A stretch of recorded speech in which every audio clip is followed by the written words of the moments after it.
Firman Tuhan Harian. Kejadian pasal 19 ayat 1-11.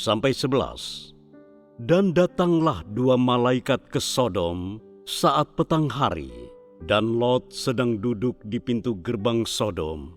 Dan ketika Lot melihat mereka, ia bangkit untuk menyambut mereka, lalu bersujud sampai mukanya menyentuh tanah dan berkata, "Silahkan tuan-tuan, mampirlah ke rumah hamba-Mu ini, tinggallah semalam, lalu cucilah kakimu, dan besok pagi tuan-tuan bisa bangun dan melanjutkan perjalanan."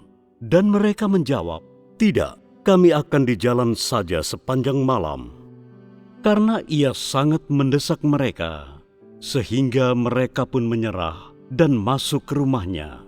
Lalu ia menjamu mereka dan memanggang roti tidak beragi, dan mereka makan. Tetapi sebelum mereka tidur, orang-orang kota itu, para lelaki dari Sodom, mengepung rumah itu.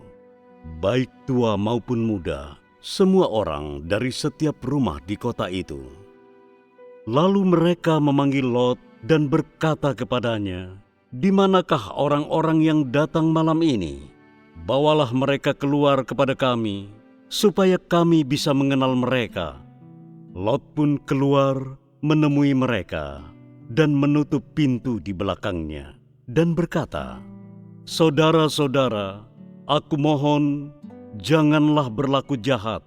Lihatlah, aku mempunyai 2 anak perempuan yang belum pernah mengenal laki-laki. Biarlah aku bawa mereka keluar kepadamu dan lakukan apa yang menurutmu pantas.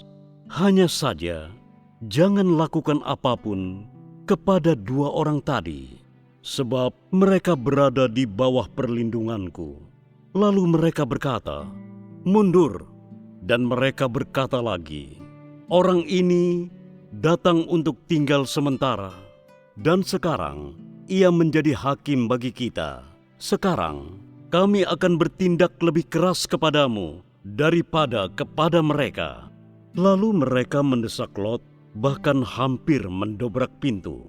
Tetapi kedua orang itu mengulurkan tangan mereka dan menarik Lot masuk, lalu menutup pintu.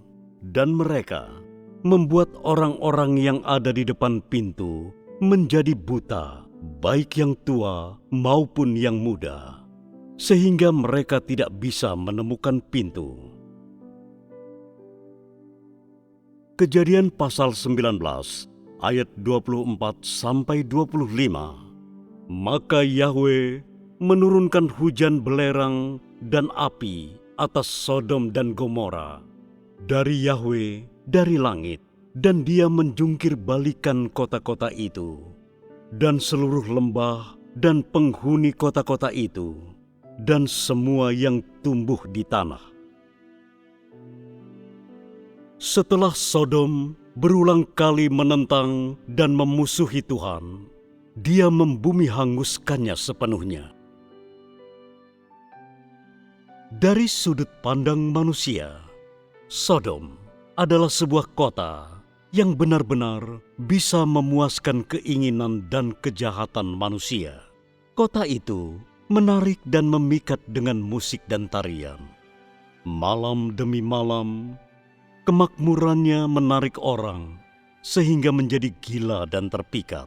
Kejahatannya merusak hati orang-orang dan menarik mereka ke dalam kemerosotan. Ini adalah kota di mana roh najis dan roh jahat mengamuk.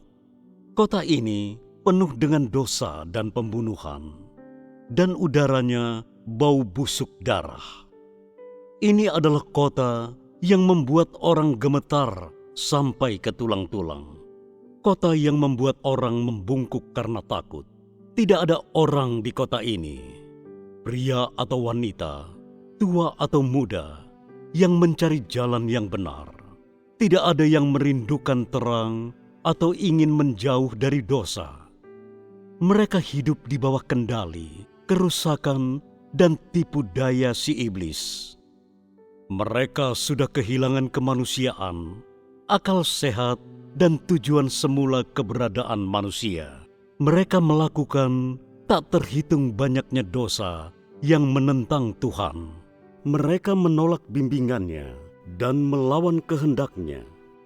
Perbuatan jahat merekalah yang membuat orang-orang kota tersebut dan semua yang hidup di dalamnya selangkah demi selangkah menuju ke jalan kehancuran.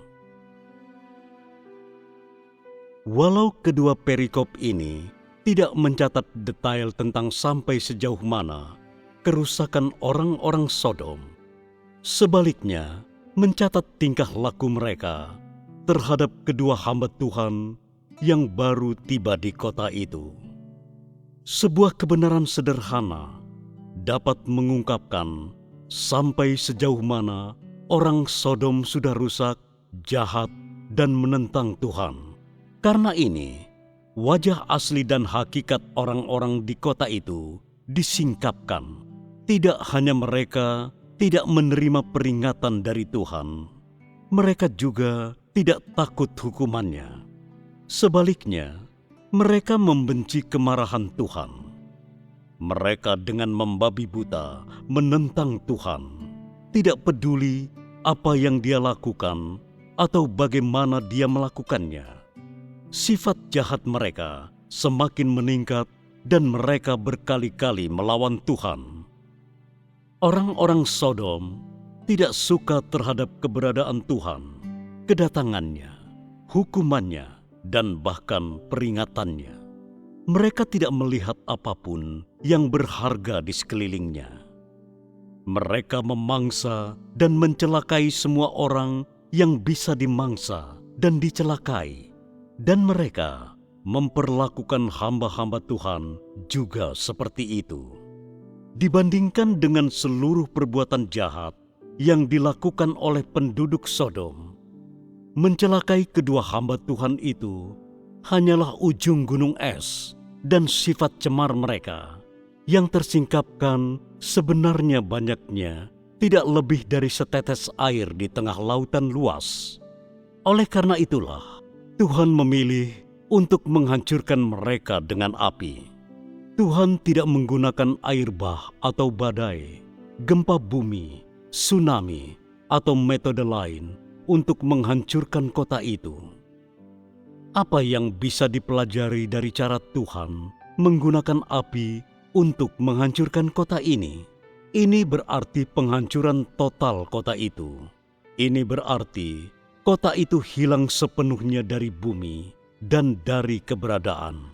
Di sini penghancuran tidak hanya merujuk kepada penghilangan bentuk dan struktur atau penampakan luar kota. Ini juga berarti jiwa orang-orang di dalam kota tidak ada lagi, sepenuhnya dimusnahkan. Secara sederhana, semua orang, kejadian, dan benda yang berkaitan dengan kota itu dihancurkan.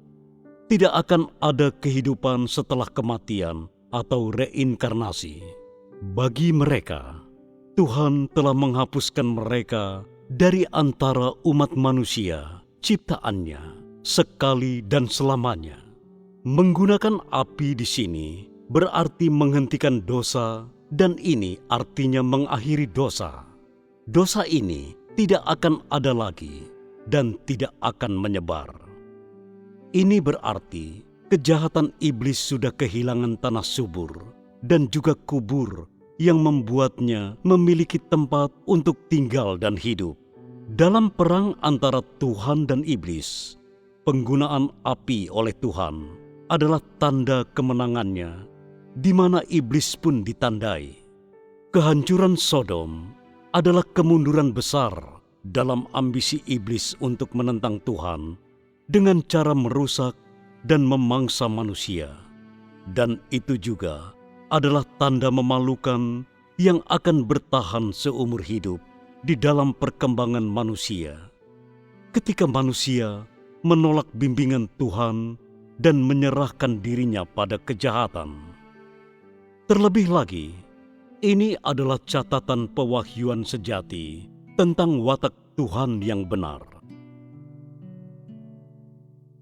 Ketika api yang Tuhan kirim dari langit telah membuat Sodom menjadi abu, itu berarti kota yang bernama Sodom tidak ada lagi. Dan begitu juga semua yang ada di dalamnya. Semua dihancurkan oleh amarah Tuhan. Semua hilang di bawah murka dan kemegahan Tuhan. Karena watak Tuhan yang benar, Sodom menerima hukumannya yang adil. Karena watak Tuhan yang benar, Sodom menemui kesudahannya yang adil. Kesudahan keberadaan Sodom disebabkan karena kejahatannya. Dan itu juga karena keinginan Tuhan untuk tidak pernah memandang kota ini lagi. Dan juga orang-orang yang tinggal di dalamnya, atau kehidupan yang bertumbuh di dalam kota itu. Keinginan Tuhan untuk tidak pernah memandang kota itu lagi adalah murkanya dan juga kemegahannya. Tuhan membakar kota itu karena kejahatan dan dosanya membuat Tuhan merasa marah, jijik, dan muak, dan tidak ingin melihatnya lagi, atau orang-orangnya, atau makhluk hidup di dalamnya. Begitu kota itu selesai dibakar dan hanya menyisakan abu, kota itu benar-benar tidak ada lagi di mata Tuhan. Bahkan ingatan tentangnya hilang, dihapuskan.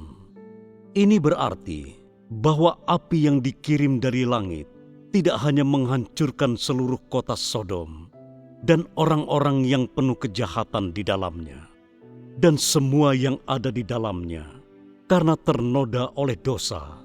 Tetapi api ini juga menghancurkan ingatan akan kejahatan dan perlawanan umat manusia terhadap Tuhan. Inilah tujuan Tuhan membumi hanguskan kota itu. Umat manusia sudah menjadi rusak sampai ke tahap ekstrim. Mereka tidak tahu siapa Tuhan atau dari mana asal mereka. Jika engkau menyebut-nyebut Tuhan, orang-orang ini akan menyerang, menghujat, dan memfitnah. Bahkan ketika dua hamba Tuhan datang untuk menyebarkan peringatannya, orang-orang yang telah rusak ini tidak hanya tidak menunjukkan tanda-tanda pertobatan, mereka tidak meninggalkan perbuatan jahatnya. Sebaliknya, mereka dengan berani mencelakai hamba Tuhan. Apa yang mereka ungkapkan dan nyatakan adalah sifat dan hakikat permusuhan yang ekstrim terhadap Tuhan. Kita bisa melihat bahwa perlawanan orang-orang yang rusak ini terhadap Tuhan lebih daripada sekadar pernyataan watak mereka yang rusak. Ini juga lebih dari sekadar peristiwa memfitnah atau mengejek sebagai akibat kurangnya pemahaman akan kebenaran. Ini juga bukan kebodohan atau kebebalan yang disebabkan oleh tingkah laku mereka yang jahat. Ini bukanlah karena orang-orang ini telah ditipu. Dan ini jelas bukan karena mereka telah salah jalan. Tingkah laku mereka telah sampai tingkat antagonisme, oposisi, dan kemarahan terhadap Tuhan yang sudah terlampau parah. Tidak diragukan lagi, perilaku manusia seperti ini akan membuat Tuhan murka, dan itu akan membuat wataknya sangat marah. Sebuah watak yang tidak boleh disinggung. Oleh karena itu, Tuhan secara langsung dan terbuka melepaskan murka dan kemegahannya. Inilah pernyataan sejati dari wataknya yang benar. Dihadapkan dengan kota yang penuh dengan dosa, Tuhan ingin menghancurkannya dengan cara yang paling cepat. Dia ingin memusnahkan orang-orang yang ada di dalamnya dan seluruh dosa mereka dengan cara yang paling lengkap, sehingga penduduk kota ini tidak ada lagi dan membuat dosa di tempat ini berhenti berlipat ganda. Cara paling cepat dan sempurna untuk melakukannya adalah dengan membakarnya.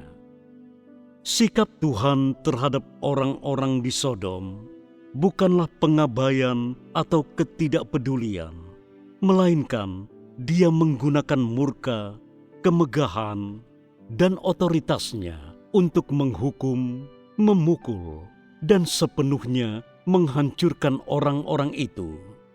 Sikapnya terhadap mereka bukan hanya sekadar penghancuran secara fisik, tetapi juga penghancuran jiwa mereka, pemusnahan kekal.